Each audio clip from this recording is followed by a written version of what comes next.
इस क्वेश्चन में क्या दिया हुआ है, एक थर्मोडायनेमिक्स का क्वेश्चन है।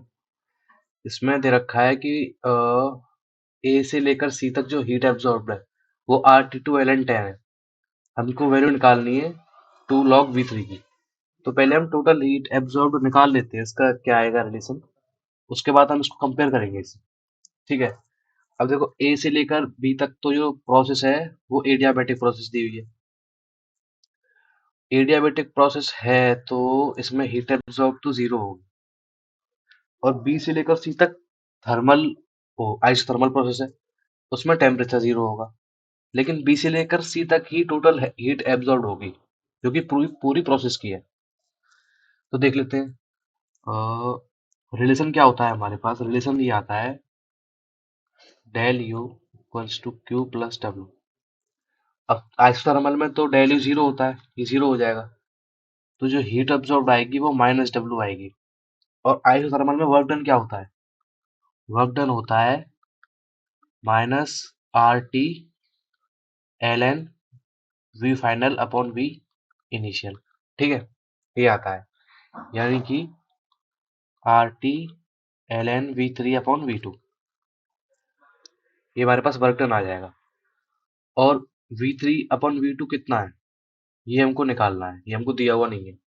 तो जब हम कंपेयर कराएंगे इससे टोटल हीट एब्जॉर्ब से इसको, तो ln V3 अपॉन V2 क्या आ जाएगा, ln 10। तो यहाँ से देखो जो हीट एब्जॉर्ब टोटल है वो हमको ये दे रखी है, ये हमने निकाल ली है। टोटल हीट एब्जॉर्ब कितनी आएगी, क्वेश्चन में दे रखी है ये। तो यहाँ से V3 अपॉन V2 10 आ जाएगा मेरे पास।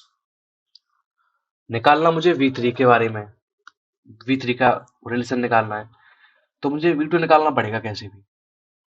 अब V2 निकालने के लिए देखो मैं यहाँ से एडियाबैटिक प्रोसेस के कुछ इक्वेशंस यूज करूंगा।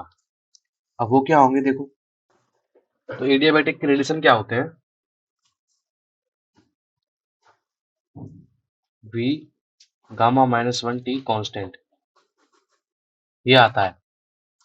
ठीक है, तो मैं ये लगा दूंगा एडियाबैटिक प्रोसेस पर, यानी कि V1 गामा 5/3 होगा, क्योंकि मोनो एटम देख लेते हैं क्या है।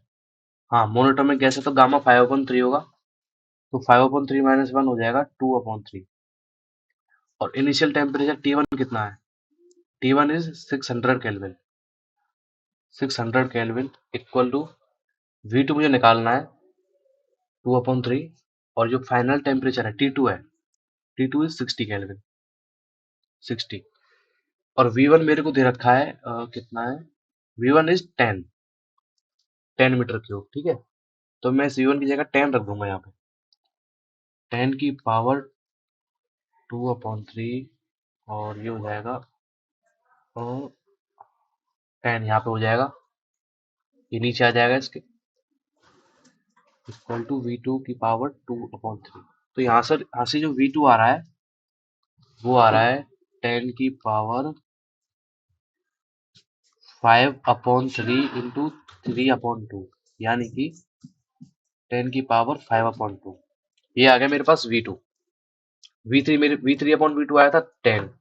तो यहाँ से जो V3 आएगा वो आएगा 10 इंटू V2, और V2 है 10 की पावर 5/2। हाँ, तो यहाँ से V3 आ गया 10 की पावर 7/2।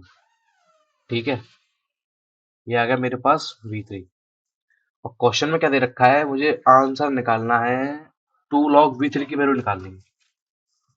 2 log V3 10 की पावर 7/2, तो ये निकल कर आ जाएगा 7।